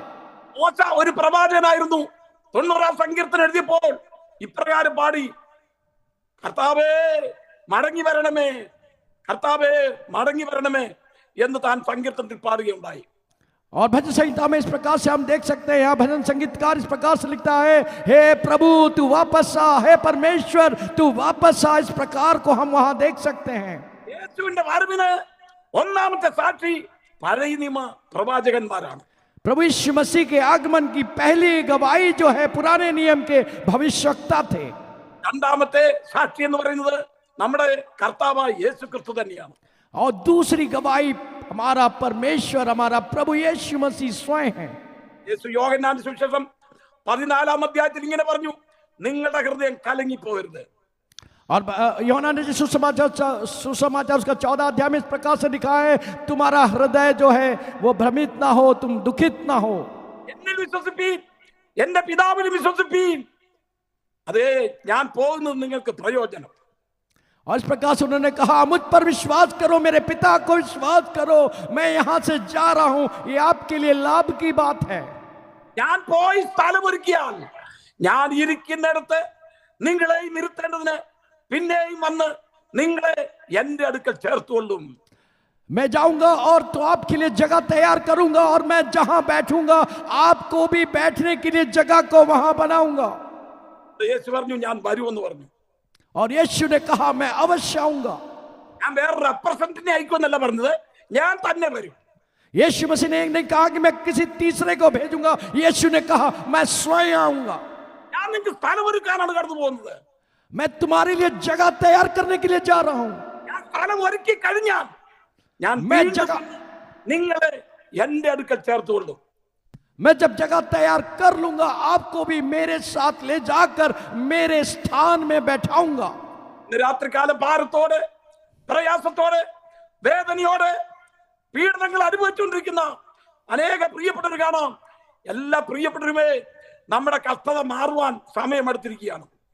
और मेरे प्रियो, आज के सामने दुख और दर्द से गुजरते हुए प्रभु के दास और दासियों, मैं आपसे कहना चाहता हूं, हमारे प्रभु यीशु मसीह का आगमन का समय बहुत ही निकट हो चुका है। നിന്റെ കരച്ചിലും നിന്റെ ദുഃഖങ്ങളും കാണുവാൻ ലോകത്തിൽ ആരും കാണത്തില്ല, എന്നാൽ നിന്റെ അവസ്ഥ കാണുന്ന വലിയവനായ ഒരു ദൈവമുണ്ട്. मेरे प्रियो, आपके दुख और आपके दर्द को समझने के लिए दुनिया में शायद कोई भी नहीं हो, लेकिन आपकी आंखों की आंसुओं को देखने के लिए हमारा एक प्रभु है जो स्वर्ग राज्य में आपके देख रहा है। നമ്മളെക്കാളല്ലേ ഏറ്റവും കൂടുതൽ കഷ്ടത അനുഭവിച്ചത് നമ്മുടെ കർത്താവായ യേശു ക്രിസ്തുവാണ്. हम सबसे भी ज्यादा कठिन दुख और दर्द से गुजरने वाला एक ही व्यक्ति था, वो हमारा प्रभु यीशु मसीह था। യേശു കഷ്ടത അനുഭവിച്ച പോലെ നമ്മൾ ആരും അനുഭവിച്ചിട്ടില്ല. यीशु मसीह जिस प्रकार से दुख और दर्द को सहा, आप और हम कभी इतनी दुख और दर्द को नहीं सहे। അപ്പോസ്തലനായ പൗലോസ് ഏറ്റവും കൂടുതൽ കഷ്ടം അനുഭവിച്ച ഒരു വ്യക്തിയാണ്, പക്ഷെ യേശുവിന്റെ അത്രയും കഷ്ടത അനുഭവിച്ചിട്ടില്ല. प्रेरित पौलुस बहुत ही दुख और दर्द और पीड़ा से होकर गुजरे हैं, लेकिन उन्होंने स्वयं का यीशु मसीह की दर्द और दुख के समान मैंने कभी इतना दुख नहीं सहा। നമ്മുടെ യേശു പറയാണ്, നിങ്ങളുടെ ഹൃദയം കലങ്ങിപ്പോരുത്, എന്നിൽ വിശ്വസിപ്പീൻ, എന്റെ പിതാവിൽ വിശ്വസിപ്പീൻ. यीशु मसीह कहते हैं, तुम्हारा हृदय व्याकुल ना हो, मुझ पर विश्वास करो और मेरे पिता पर भी विश्वास करो। ഞാൻ സ്ഥലം ഒരുക്കി കഴിഞ്ഞാൽ നിങ്ങളെ എന്റെ കൂടെ ഇരുത്തേണ്ടതിന് ഞാൻ പിന്നെയും വരും, പിന്നെയും വന്ന് നിങ്ങളെ എന്റെ അടുക്കൽ ചേർത്തുകൊണ്ടു. मैं जब जगह तैयार करूंगा, मैं दोबारा आऊंगा और आपको मेरे साथ ले जाऊंगा और मेरे साथ स्वर्ग स्थानों में बैठाऊंगा। മൂന്നാമത്തെ സാക്ഷി ദൈവത്തിന്റെ ദൂതന്മാരാണ്. और तीसरा गवाही स्वर्ग दूत स्वयं है। നമ്മുടെ കർത്താവായ യേശു ക്രിസ്തു സ്വർഗ്ഗാരോഹണം ചെയ്തത് അപ്പോസ്തലപ്രവൃത്തി 1 അധ്യായത്തിൽ നമ്മൾ വായിക്കുന്നു. और प्रभु यीशु मसीह के स्वर्गारोहण के बारे में प्रेरित पत्रियों में हम पहले अध्याय में हम देख सकते हैं। ഒലിവുമലയുടെ മുകളിൽ നിന്നാണ് സ്വർഗത്തിലേക്ക് കടന്നുപോയത്. ഒലിവുമലയുടെ മുകളിൽ നിന്ന്, ഒലിവുമല, മൗണ്ട് ഓഫ് ഒലിവ്, एक ओलीव पर्वत से वो स्वर्गारोहण किया। അപ്പോൾ യേശു പോകുന്നതിന് പറഞ്ഞു, നിങ്ങൾ യെരൂശലേമിൽ നിന്ന് വാങ്ങി പോരുത്, എന്നോട് കേട്ട പിതാവിന്റെ വാഗ്ദത്തത്തിനായി നിങ്ങൾ കാത്തിരിക്കണം. वो जाने से पहले अपने चेलों को इस प्रकार से कहा, यरूशलेम छोड़ के ना जाए, मेरे पिता के प्रतिज्ञा की पवित्र आत्मा का इंतजार करना, उसको पाकर ही इस यहाँ को छोड़ना। നിങ്ങൾ ശക്തി ലഭിച്ചിട്ട് യെരൂശലേമിലും യഹൂദയിലും ശമരിയിലും ഭൂമിയുടെ അറ്റത്തോളം എന്റെ സാക്ഷികളാകും. पवित्र आत्मा की सामर्थ को आप पाकर जेरूशलेम, यूदिया, समरिया के दुनिया के चारों चौर तर परमेश्वर की आत्मा आपको ले जाएगा. നിങ്ങൾ രോഗിയുടെ മേൽ കൈവയ്ക്കും, അവർക്ക് സൗഖ്യം വരും. आप बीमारों के ऊपर हाथ रखोगे, वो चंगा प्राप्त करेंगे. എന്റെ നാമത്തിൽ നിങ്ങൾ ഭൂതങ്ങളെ പുറത്താക്കും. मेरे नाम से आप संतानों को दूर करेंगे. ഇത് പറഞ്ഞുകൊണ്ടിരിക്കുമ്പോൾ യേശുവിന്റെ പാദം പറഞ്ഞ് സ്വർഗത്തിലേക്ക് പൊയ്ക്കൊണ്ടിരിക്കുകയാണ്. ये सब कहते हुए यीशु मसीह उस ओलिव पर्वत से धीरे धीरे स्वर्ग की ओर स्वर्गारोहण कर रहे थे. എല്ലാ പുരുഷന്മാരെല്ലാം ഇങ്ങനെ നോക്കി നിൽക്കുകയാണ്. और सारे शिष्य लोग ऊपर की ओर अपनी आंखों को उठा के देख रहे थे. യേശു സ്വർഗത്തിലെത്തി പിതാവിന്റെ വലത്തുഭാഗത്തിരുന്നു. और यीशु मसीह स्वर्ग की ओर उठा लिए गए और पिता की दाहिनी ओर जाकर बैठ गए. എല്ലാ പുരുഷന്മാരും യേശു പോയ വഴിയെ തന്നെ ഇങ്ങനെ നോക്കിക്കൊണ്ടിരിക്കുകയാണ്. और यीशु मसीह जिस प्रकार से गए वहीं अपनी आंखों को देखते हुए सारे चेले स्वर्ग की ओर अपनी आंखों को उठा के रखे थे. പെട്ടെന്ന് രണ്ട് ദൂതന്മാർ ഒലിവുമലയിലേക്ക് കടന്നു വന്നു. तुरंत दो स्वर्गदूत उस ओलिव पर्वत में तुरंत उनके सामने प्रतीक हुए. നിങ്ങൾ അപ്പോസ്തലപ്രവൃത്തി 1-ാം അധ്യായം 11-ാമത്തെ വാക്യം വായിച്ചു നോക്കുക. प्रेरितों की पुस्तक उसका 11वां अध्याय आप पढ़ लें. ആ ദൂതന്മാർ വന്ന് പറയാണ്, ഗലീല പുരുഷന്മാരെ, നിങ്ങൾ ആകാശത്തിലേക്ക് നോക്കി നിൽക്കുന്നത് എന്ത്? है उस प्रकार से स्वर्गदूत आके उनसे कहते हैं, हे गलीलियों के लोगों, आप लोग स्वर्ग की ओर निहार के क्यों खड़े हो? നിങ്ങളെ വിട്ട് സ്വർഗത്തിലേക്ക് കടന്നുപോയ യേശു വീണ്ടും വരും. എന്ത് നിങ്ങൾ നോക്കി നിൽക്കുന്നത്? അവൻ സ്വർഗത്തിലേക്ക് പോകുന്നതിനായി കണ്ടതുപോലെ തന്നെ അവൻ വീണ്ടും വരും. आप यीशु मसीह को जिस प्रकार के स्वर्ग की ओर उठाते हुए देख सकते हैं, हे प्रियो, वैसा ही यीशु स्वर्ग से वैसा ही आपको ले जाने के लिए दोबारा आने वाला है. Praise the Lord. മൂന്നാമത്തെ സാക്ഷി ദൈവത്തിന്റെ ദൂതന്മാരാണ്. तीसरा गवाही स्वर्गदूत स्वयं थे. നമ്മുടെ യേശു വീണ്ടും വരും. मेरा यीशु दोबारा आने वाला है. നമ്മുടെ കഷ്ടതയെല്ലാം മാറും. हमारी दुख और तकलीफ दूर होगी. നാലാമത്തെ സാക്ഷി അപ്പോസ്തലന്മാരാണ്. और चौथी गवाही प्रेरित लोग थे. ലേഖനങ്ങളെല്ലാം ഒന്ന് വായിച്ചു നോക്ക്. യേശുവിന്റെ വരവിനെ കുറിച്ച് പറഞ്ഞിരിക്കുന്നു. और सारी पत्रियों को नए नियम में खोल के देख लीजिए, यीशु मसीह का आगमन हर जगह पाया जाएगा. എബ്രായർ 10:37 വായിക്കുന്നു, ഇനിയും എത്രയും അല്പകാലം കഴിഞ്ഞിട്ട് വരുവാനുള്ളവൻ വരും. और इब्रानी की पुस्तक 10:37 में लिखा गया है, जो आने वाला है वो जल्दी आने जाएगा, आ जाएगा. ഈ വേദപുസ്തകം അവസാനിപ്പിച്ചിരിക്കുന്ന വെളിപ്പാട് പുസ്തകം 22-ാം അധ്യായത്തിൽ 3 പ്രാവശ്യം യേശു പറഞ്ഞു, ഇതാ ഞാൻ വേഗം വരുന്നു. और प्रकाशित वाक्य उसका 22वां अध्याय में 3 बार यीशु मसीह स्वयं कहते हैं, देखो मैं स्वयं जल्द आने वाला हूं. ഈ പുസ്തകം അവസാനിപ്പിച്ചിരിക്കുന്നത് ഇതാ ഞാൻ വേഗം വരുന്നു എന്ന് പറഞ്ഞാണ് और അവസാനിപ്പിച്ചിരിക്കുന്നത്. बाइबल की नए नियम की आखिरी शब्द को भी अगर देखें, वो कहा गया है, देखो मैं जल्द आने वाला हूं. ഞാൻ 4 സാക്ഷികളെ കുറിച്ച് നിങ്ങളോട് പറഞ്ഞു. मैंने आपके सामने में 4 गवाहों के बारे में बताया. ഒന്ന് പ്രവാചകന്മാർ സാക്ഷി, पहली नबियों का गवाही, രണ്ടാമത് നമ്മുടെ യേശു സാക്ഷി, दूसरा यीशु मसीह स्वयं गवाह बने, 3 സ്വർഗത്തിലെ ദൂതന്മാർ സാക്ഷി, तीसरा स्वर्ग के दूत स्वयं गवाह बने, 4 അപ്പോസ്തലന്മാർ സാക്ഷി. चौथा जितने भी प्रेरित थे वो गवाह बने. ഇവരെല്ലാം പറഞ്ഞിരിക്കുന്നു യേശു വരുമെന്ന്. ये सब मिलकर एक साथ इस बात को कहते हैं, यीशु जल्द आने वाला है. യേശു തന്നെത്താൻ പറഞ്ഞിരിക്കുന്നു, ഞാൻ വരുമെന്ന് ഉറപ്പ് തന്നിരിക്കുന്നു. यीशु मसीह ने हमसे कहा है कि मैं स्वयं आऊंगा. ഇനി 2 കൊരിന്ത്യർ 13-ാം അധ്യായത്തിൽ ഒരു വാക്യമുണ്ട്. दूसरा कोरिन्थियों का 13वां अध्याय में एक वाक्य है, 2-3 സാക്ഷികളുടെ വാമൊഴിയാൽ ഏത് കാര്യവും ഉറപ്പാകും. यहां लिखा है 2 या 3 गवाहों से कोई भी बात आप कहें वो की जाएगी. ഒരു കാര്യം ഉറപ്പാക്കാൻ പഴയ നിയമകാലത്ത് 2 അല്ലെങ്കിൽ 3 സാക്ഷികൾ മതിയായിരുന്നു. किसी भी बात को साबित करने के लिए 2 या 3 गवाही काफी था. ഇവിടെ ഇപ്പൊ 4 സാക്ഷികളാണ് യേശു വരുമെന്ന് പറഞ്ഞിരിക്കുന്നത്. यहां 4 गवाह के बारे में देख सकते हैं जो सब कहते हैं कि यीशु आने वाला है. 2-3 സാക്ഷികളുടെ വാമൊഴിയാൽ ഏത് കാര്യവും ഉറപ്പാകും. 2 व्यक्ति की गवाही से किसी भी वाक्य को साबित किया जा सकता है. അങ്ങനെയാണെങ്കിൽ യേശുവിന്റെ വരവ് ഉറപ്പുള്ള കാര്യമാണ്. इसका मतलब यह है यीशु मसीह का आगमन निश्चय है और निश्चय है। ഇനി അടുത്തായിട്ട് പറഞ്ഞിരിക്കുന്നത് അവൻ പ്രത്യക്ഷനാകുമ്പോൾ, അടുത്തത് നിങ്ങൾ ശ്രദ്ധിക്കണം, നാം അവനെ താൻ ഇരിക്കും പോലെ കാണുന്നതുകൊണ്ട് അവനോട് സദൃശ്യന്മാരാകും. और दूसरा बात को आपको ध्यान से देखने की आवश्यकता है। यहां लिखा है कि जब वो प्रकट होगा तो जब वो जैसा ही होगा हम भी उसके समान उसके सदृश में बनेंगे। ഇവിടെ നമുക്ക് അല്പം സന്തോഷിക്കാൻ വകയുണ്ട്. या थोड़ा आनंद होने की, आनंद खुशियां मनाने की गुंजाइश है। അവൻ പ്രത്യക്ഷനാകുമ്പോൾ നാം എല്ലാവരും അവനെ പോലാകും. इस प्रकार लिखी गई है, जब वो प्रकट होगा जैसा वो है वैसा ही हम सब बन जाएंगे। അങ്ങനെയാണെങ്കിൽ യേശു എങ്ങനെ ഇരിക്കും നമ്മളൊന്ന് അറിയണ്ടേ? इसलिए यीशु कैसा दिखता है क्या आपको और हमें देखने की आवश्यकता है या नहीं? നാം എങ്ങനെ ഇരിക്കും എന്നറിയണ്ടേ? हम कैसे हैं ये भी तो देखने की आवश्यकता है। ഞാൻ പറയാണ്, അവൻ പ്രത്യക്ഷനാകുമ്പോൾ നാം അവനെ താൻ ഇരിക്കും പോലെ തന്നെ കാണുന്നതാകൊണ്ട് അവനോട് സദൃശന്മാരാകും. യോഹന്നാൻ कहता है कि जब वो प्रकट होगा वो जैसा है वैसा ही हम उसको देखेंगे, इसलिए हम भी उसी के समान बन जाएंगे। നമ്മുടെ യേശുവിനെ കുറിച്ച് ഉത്തമത്തിൽ വായിക്കുന്നത് അവൻ 10,000ങ്ങളിൽ അതിസുന്ദരൻ. और हम देखते हैं सॉन्ग ऑफ सॉन्ग्स में इस प्रकार से लिखा है वो हजारों में सुंदर और श्रेष्ठ है। വെളിപ്പാട് വായിക്കുന്നു നമ്മുടെ യേശു സൂര്യകാന്തത്തോടും പത്മരാഗത്തോടും എന്ന് പറഞ്ഞാൽ വെണ്മയും ചുവപ്പും അതേ സൂര്യനെ പോലെ പ്രഭയുള്ളവനാണ് നമ്മുടെ കർത്താവായ യേശു. और हम प्रकाशित वाक्य में देखते हैं सूर्य के जैसे तेजस्मय होकर वो यीशु बादलों में आने वाला है।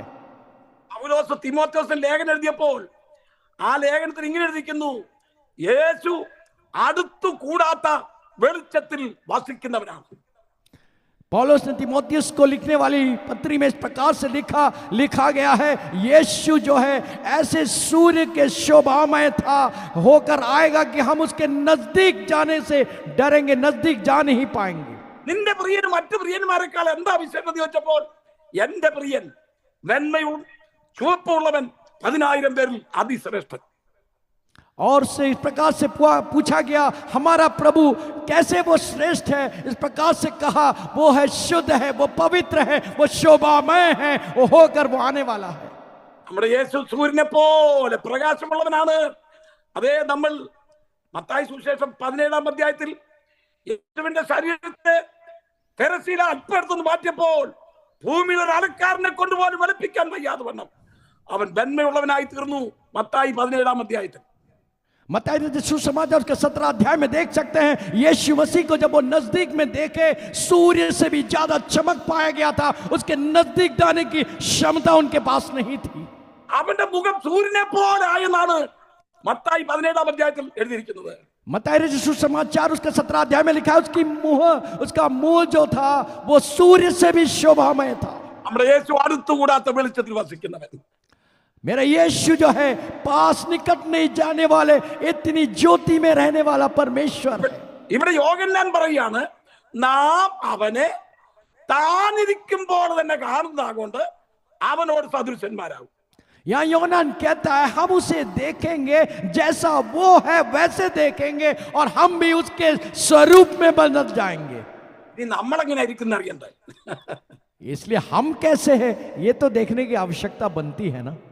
നമ്മുടെ ശരീരം ദ്രവത്വമുള്ള ശരീരമാണ്. हमारा जो शरीर है वो नाशमान है, ഇത് ബലഹീന ശരീരമാണ്. ये दुर्बल है और नष्ट होने वाली है। ഇത് താഴ്ചയുള്ള ശരീരമാണ്. और ये जो शरीर जो है मिट्टी का है। എത്ര സുന്ദരനാന്ന് പറഞ്ഞാലും മുഖത്തൊരല്പം അതേ ചൊറി വന്നു കഴിയുമ്പോൾ നമ്മുടെ രൂപത്തിന് മാറ്റം വരും. आप जितना भी सुंदर क्यों ना हो, आपके चेहरे में थोड़ी खुजली भी हो जाए तो आपके चेहरे का रंग रूप में परिवर्तन हो जाती है। രോഗമുള്ള ശരീരമാണ്. हमारा शरीर जो है बीमार ग्रस्त होने वाला शरीर है। എന്റെ പ്രസംഗം ഇങ്ങനെ നീട്ടിക്കൊണ്ടുപോയാൽ കുറച്ച് കഴിയുമ്പോൾ നിങ്ങളെല്ലാം ഉറങ്ങി വീഴും. കാരണം അങ്ങനത്തെ ശരീരമാണ് നമ്മുടെ ശരീരം. और हमारा शरीर एक ऐसा है कि हम थोड़े बुढ़े हो जाएंगे तो आप लोग सब देख के मुझे सो जाएंगे, ऐसा शरीर है हमारा शरीर। പ്ലാറ്റ്ഫോമിൽ എത്രയോ പേര് രോഗികളായിട്ടിരിപ്പുണ്ട്. എന്നാൽ നമ്മുടെ കർത്താവ് വന്നു കഴിയുമ്പോൾ, ഇവിടെ കയറി വരുവീൻ എന്നുള്ള ശബ്ദം കേട്ട് കഴിയുമ്പോൾ ഈ ബലഹീന ശരീരം മാറും, ഈ ദ്രവത്വമുള്ള ശരീരം മാറും, ഈ മൺമയമായ ശരീരം മാറും. നമ്മളെല്ലാവരും അവനെ പോലായിത്തീരും. इस प्लेटफॉर्म में आज के सुबह अगर कोई बीमार होकर बैठा हुआ है तो मैं आपसे इस बात को कहना चाहता हूं, आपका सड़ने वाला शरीर हट जाएगा और आपके दुर्बल शरीर हट जाएगा और परमेश्वर का तेजस्मय शरीर परमेश्वर आपको प्रदान करेगा। ഇന്ന് രാത്രികാലം ദൈവത്തിന്റെ ദാസന്മാരെ, കർത്താവിന്റെ വയൽ പ്രദേശത്ത് അധ്വാനിക്കുന്ന എന്റെ സഹോദരി സഹോദരന്മാരെ, നമ്മുടെ കർത്താവ് വരുമ്പോൾ നമ്മുടെ വേദന മാറും, നമ്മുടെ ശരീരത്തിന്റെ രോഗം മാറും. നമ്മുടെ ശരീരം ദ്രവത്വമുള്ള ശരീരമാണ്, അദ്രവത്വമാർന്ന ശരീരം നമ്മൾ പ്രാപിക്കും. मेरे प्रियो जो प्रभु के दास लोग, दासी लोग, मैं आपसे कहना चाहता हूं, प्रभु के आगमन में हमारे दुख, हमारे तकलीफ, हमारे शरीर के सारे बीमार दूर हो जाएंगे और ये नाशमान शरीर हटकर तेजस्मय शरीर को परमेश्वर आपको हमें देने जा रहा है। നമ്മുടെ താഴ്ചയുള്ള ശരീരം സ്വർഗീയ ശരീരമായിട്ട് മാറും और हमारा धरती का ये शरीर एक स्वर्गीय शरीर में रूपांतर हो जाएगा। അവൻ പ്രത്യക്ഷനാകുമ്പോൾ നാം അവനെ താനിരിക്കുമ്പോൾ തന്നെ കാണുന്നാകൊണ്ട് അവനോട് സദൃശന്മാരാകും. जब वो प्रकट होगा उसके शरीर के समान, उसके समान हम बनेंगे। इस आशा के साथ हम भी आगे बढ़े। ഇനി അതിന്റെ മൂന്നാമത്തെ വാക്യം, അവനിൽ ഈ പ്രത്യാശ ഉള്ളവനല്ല, അവൻ നിർമ്മലനായിരിക്കുന്ന പോലെ തന്നെ തന്നെ നിർമ്മലീകരിക്കട്ടെ.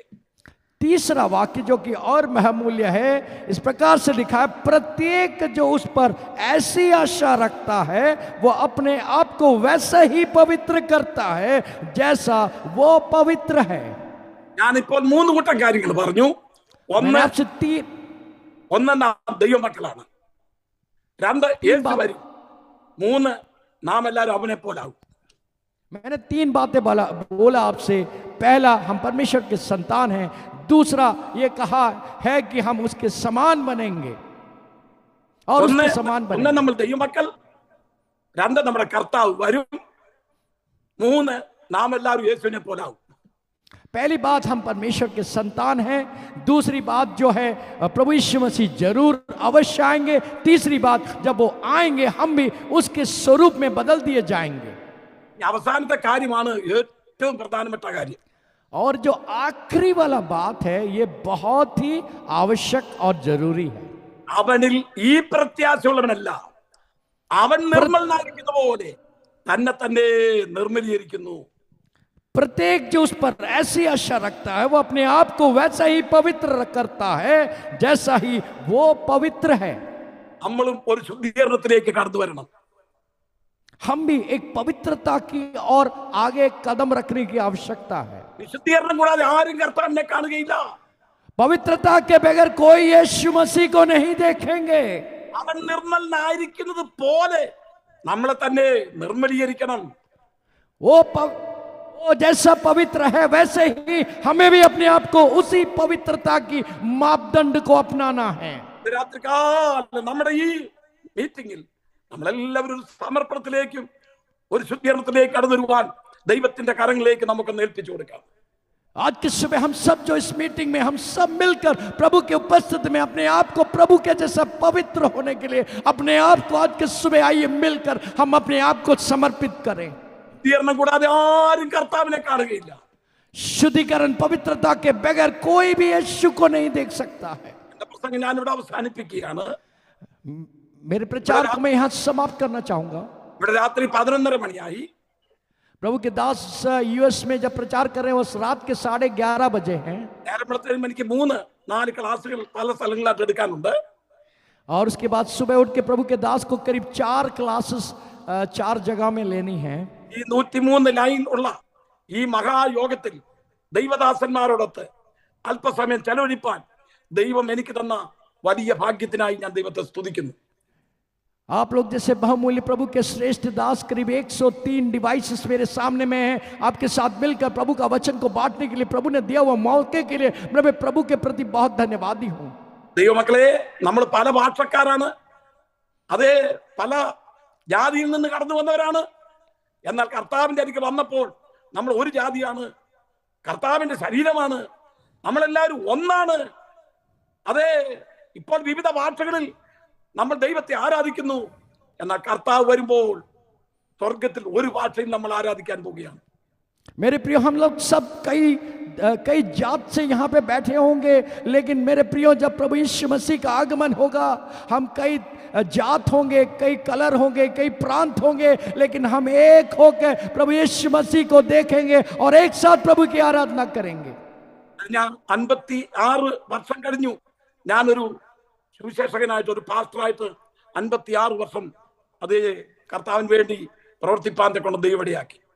प्रभु के दास जो है सेवकाई में 56 साल हो गए, वो प्रभु का खिदमत करते हुए आए ഇപ്പോൾ हैं. എനിക്ക് 75 വയസ്സ് കഴിഞ്ഞു. ഇപ്പോൾ ഒരാഴ്ചയിൽ 17 പ്ലാറ്റ്ഫോമിൽ ഞാൻ ബൈബിൾ ക്ലാസുകൾ പല സ്ഥലങ്ങളിലായിട്ട് എടുത്തുകൊണ്ടിരിക്കുന്നു. प्रभु के दास जो है करीब 76 साल के हैं, लेकिन करीब 15 प्लेटफॉर्मों में आज भी वो प्रभु का सेवा करते हैं. എങ്ങനെയെങ്കിലും കർത്താവിന്റെ വരവിന് മുൻപായി ചില ആത്മാക്കളെ കൂടെ നേടണം, ചില സുവിശേഷവാദക്കാരെ വാർത്തെടുക്കണം. അവരൊറ്റ ആഗ്രഹത്തിലാണ് ഞാൻ വിശ്രമമില്ലാതെ അതേ ഈ ശുശ്രൂഷ ചെയ്തുകൊണ്ടിരിക്കുന്നത്.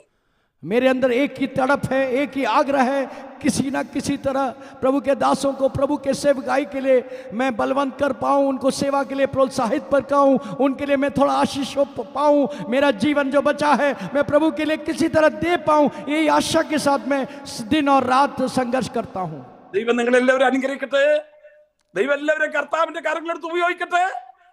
ഇനി ഒരു പ്രാവശ്യം കൂടെ നമുക്ക് കാണാം, അഥവാ സാധിച്ചില്ലെങ്കിലും സ്വർഗത്തിൽ വെച്ച് കാണാമെന്നുള്ള വലിയ പ്രത്യാശ ദൈവം നമുക്ക് തന്നിരിക്കുന്ന കൃപയ്ക്കായി നമുക്ക് സ്തോത്രം ചെയ്യാം. അവന്റെ വരവ് ഏറ്റവും അടുത്തിരിക്കുക. प्रभु आप सबको आशीष दे. मैं शायद जीवित रहूं या ना रहूं, अगले बार आपसे मुलाकात हो पाऊं या ना हो पाऊं, लेकिन इस आशा के साथ आज की सुबह आपसे विराम लेता हूं कि प्रभु यीशु मसीह के आगमन में जरूर हम लोग सब एक साथ बादलों में मिलेंगे. ये हमारी आशा है. इस आशा के साथ आज की सुबह मैं अपने संदेशों को यहाँ पे विराम लगाना चाहूंगा. യേശുവിന്റെ വരവിനെ ഒറ്റക്കാരൻ നോക്കിയാൽ മതി. ഇസ്രായേലിലെ സംഭവങ്ങൾ എനിക്കത് വിവരിപ്പാൻ തക്കണം ഞാനിപ്പോൾ ആഗ്രഹിക്കുന്നില്ല. ഒരു കാര്യം ഓർക്കുക, ഇനി അധികം കാലമില്ല. मैं आज बात को എത്രയും വേഗം നമ്മുടെ യേശു വരും. അതിനുവേണ്ടി നമുക്ക് ഒരുങ്ങാം. ഈ വചനങ്ങൾ ആ ദൈവം നമ്മെ അനുഗ്രഹിക്കുമാറാകട്ടെ.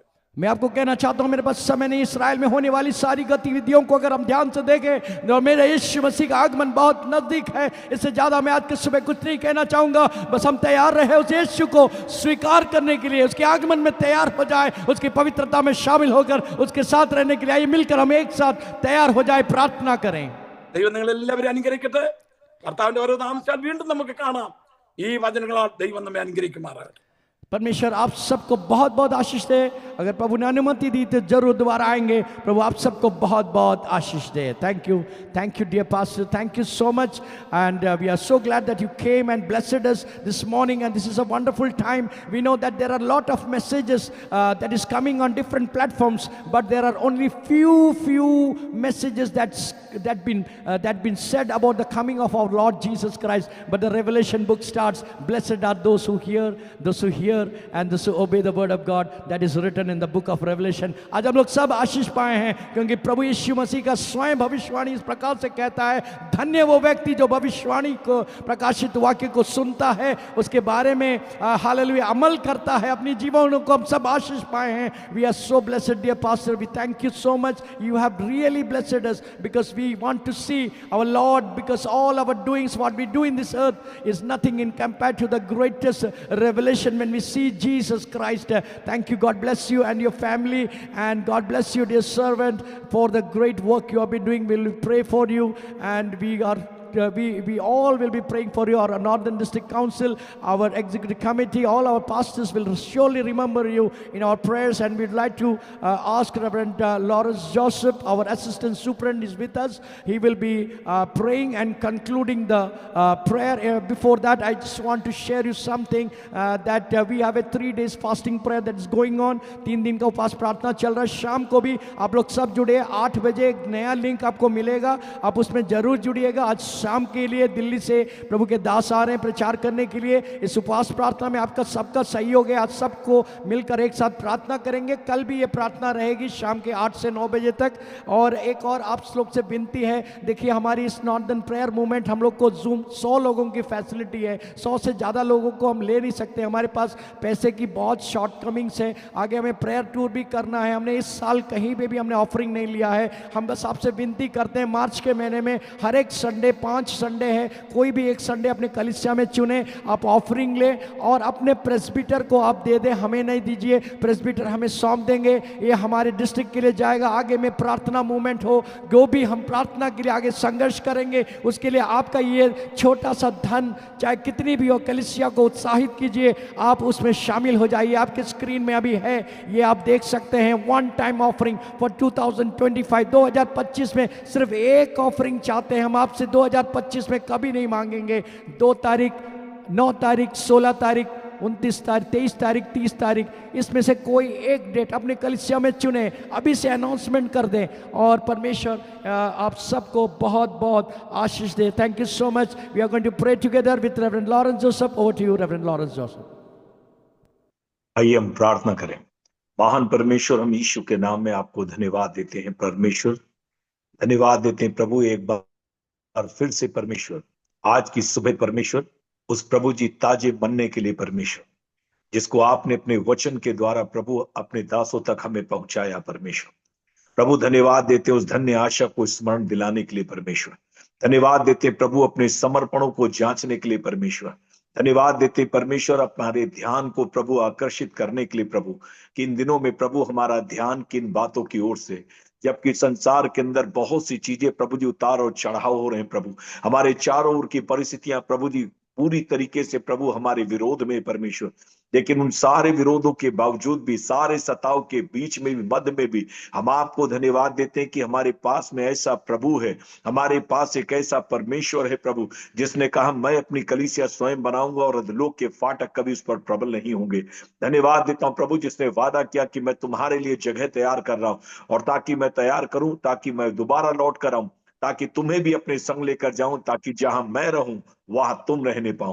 प्रभु आज की सुबह तेरे अभिषेक दास के लिए तुझको धन्यवाद देते प्रभु, उनके वचन की सेवकाई के लिए तुझको धन्यवाद देते। एक बार फिर से प्रभु हमें स्मरण दिलाने के लिए परमेश्वर, प्रभु we are the children of God, प्रभु हम तेरे बच्चे हैं महान परमेश्वर। हम आपको धन्यवाद देते हैं। अंतिम दिनों में हम ये भूलने ना पाए प्रभु कि हम आपकी संतान है परमेश्वर। प्रभु हम ये भूलने ना पाए कि आपका आगमन निकट है परमेश्वर, आप प्रकट होने पर है परमेश्वर। हम आप प्रभु ये भूलने ना पाए प्रभु, हम प्रभु उस दिन वैसे होंगे जैसे आप हैं, वैसे ही हम उसके समान हो जाएंगे परमेश्वर। और आपका वचन कहता जो कोई इस आशा को रखता प्रभु, वो अपने आप को पवित्रता करता है परमेश्वर। यीशु के नाम में हमारी सहायता कर परमेश्वर। प्रभु इन अंतिम दिनों में परमेश्वर उस यीशु के समान प्रभु जी, उस राज की अभिषेक में प्रभु, उस प्रभु जी भविष्यवाणी के भविष्यताओं के अभिषेक में महान परमेश्वर और होने दे प्रभु जी। इन अंतिम दिनों में महान परमेश्वर याज की अभिषेक से प्रभु हमें अभिषेक कर महान परमेश्वर, जिस रीति से आपने उन तीनों ऑफिस में काम किया, यीशु के नाम में इन दिनों में अपने दासों को अनुग्रह दे, अभिषेक दे प्रभु जी। हम इन तीनों प्रभु जी क्षेत्रों में महान परमेश्वर, ऑफिसों में परमेश्वर प्रभु, हम चाहते प्रभु जी उस किंग अनॉइंटिंग में महान परमेश्वर, प्रभु जी प्रीस्ट अनॉइंटिंग में परमेश्वर, प्रॉफिटिक अनॉइंटिंग में परमेश्वर, यीशु के नाम में मूव करने पाए परमेश्वर, प्रभु जी सुपर नेचुरल मूव करने पाए परमेश्वर। और प्रभु हमारी आंखें इस पृथ्वी पर की बातों पर नहीं प्रभु जी, उन स्वर्गीय स्थानों में लगने पाए जहां मसीह प्रभु जी पहले से ही परमेश्वर के दाहिने हाथ पर विराजमान है परमेश्वर। हमारी सहायता कर, मदद कर परमेश्वर, हम उस धन्य आशा को थामने पाए, अपने लोगों को उन धन्य आशा में प्रभु उत्साहित करने पाए, ताकि प्रभु चाहे हमारे जीवन में कुछ भी हो परमेश्वर, हम ये जानने पाए कि आपने हमें नाश होने के लिए नहीं प्रभु, प्रभु हमें अनंत जीवन के लिए बुलाया परमेश्वर, उस अनंत विश्राम के लिए बुलाया परमेश्वर, और आपके समान होकर प्रभु राज्य करने के लिए आपने हमें बुलाया परमेश्वर। हमारी सहायता कर, मदद कर। आज के दिन तेरे दास को परमेश्वर, उनके परिवार को परमेश्वर, उनके घराने को हम तेरे हाथों में सौंपते, उनकी सेवकाई को तेरे हाथों में सौंपते। धन्यवाद देते उनके चैलेंजिंग जीवन के लिए। 76 साल की उम्र में भी प्रभु जी 15-15 प्लेटफॉर्म में परमेश्वर तेरी सेवा कर करने के लिए तूने अपने दास को अनुग्रह दिया, अभिषेक किया प्रभु, उसके लिए हम आपको धन्यवाद देते। मेरी प्रार्थना यीशु के नाम में अपने दास को दीर्घायु से तृप्त कर परमेश्वर, और प्रभु इन अंतिम दिनों में तेरी मंडली को परमेश्वर उस दूसरे आगमन के लिए तैयार करने पाए परमेश्वर, उस मसीह के न्याय आसन के सामने खड़े होने के लिए तैयार करने पाए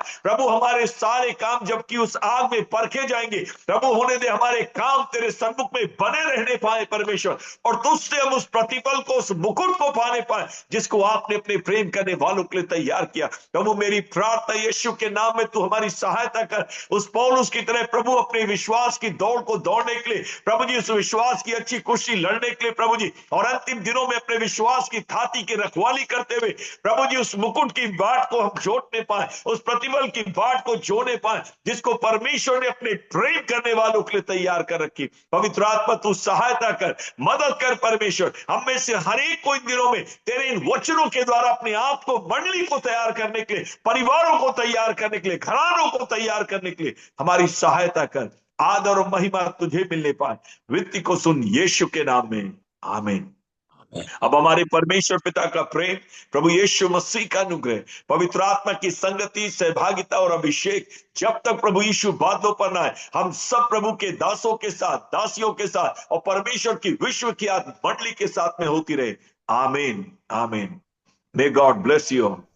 Thank you, dear Thank you Pastor. so Thank much, you so Pastor, much. for your wonderful God message. bless you. Thank you. Thank you. अभी आप लोग के पास एक अवसर है, हमारे बीच में पास्टर डोनाल्ड डेविस हैं, और आप लोगों के लिए कोई अगर व्यक्तिगत विषय है तो आप लोग लिख सकते हैं, otherwise we are concluding here. और जिनको व्यक्तिगत आवश्यकता है, प्रार्थना की आवश्यकता है, आप ज़रूर बोलें, और हम लोग आगे इस प्रेयर आवर को आगे यहीं समाप्त कर रहे हैं। सिर्फ जिनके लिए प्रार्थना की आवश्यकता है वो सामने आएँ और प्रार्थना में करें। अगले हफ्ते फिर मिलेंगे एक साथ। God bless you all. जय मसीह की सभी को। अभी हम आपका व्यक्तिगत रीति का प्रार्थना विषय के लिए हम प्रार्थना करेंगे। आइए, आपका विनती जो भी है आपको बोल सकते।